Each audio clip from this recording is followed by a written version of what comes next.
All right, let's talk about the digital world, but maybe not in the way you're used to. We're going to explore what it's like to navigate all of this, completely unseen, just by using sound. Okay, let's try a little thought experiment right now. Go ahead if you can, just close your eyes for a second. Now, think about this. You've got to write an important email. How would you do it? I mean, how would you even find the app, let alone type out a message and hit send? Well, for millions of people who are blind or visually impaired, that's not just a thought experiment. It's daily life. And the answer to that question? It's an amazing piece of software called a screen reader. This is the key that unlocks the whole digital world. So what exactly is a screen reader? You can think of it as a translator. It's this incredible bridge between the visual world on your computer screen and the auditory world of the person using it. So here's the official definition, but let's break it down. It really comes down to two big substitutions. First, a speech synthesizer, a digital voice, basically becomes your eyes. It reads out loud everything that's on the screen. And second, the mouse is out. The keyboard becomes your one and only tool for getting around. But, a definition can be a little dry. A much better way to think about it is like a digital co-pilot. Yeah, it's this active partner that's in a constant back and forth with you while you're navigating. To really get a feel for this partnership, let's just see it in action.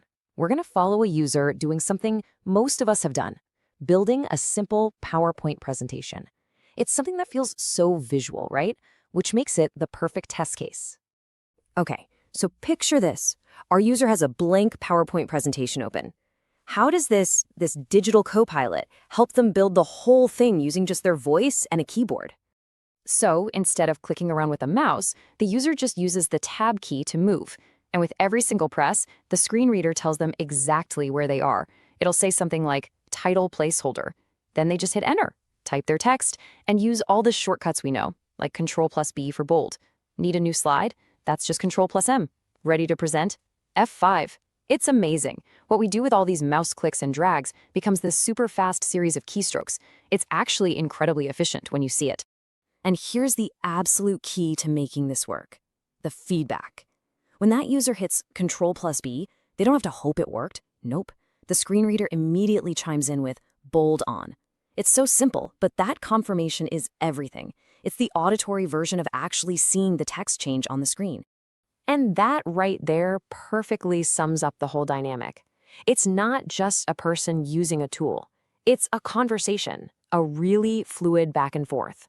The user makes a move with the keyboard, and the screen reader immediately talks back, letting them know what happened and what the screen looks like now. Okay, so handling text, that makes sense. But what about all the stuff on a screen that isn't text? This is where things get really, really cool, where the technology takes a massive leap. Yeah, exactly. I mean, this is the big question, right? What happens when you hit a bar chart or a photo? You can't just read those things like a line of text. So how in the world does a screen reader deal with something that's purely visual? Well, for someone who can see, it's easy, right? You just look at it, visual inspection. But for a screen reader user, the solution is something straight out of science fiction, even just a few years ago. It's generative AI, an AI that can literally see and interpret the image for them. Let's get specific. One of the biggest names in screen readers is called JAWS. That's for Job Access with Speech.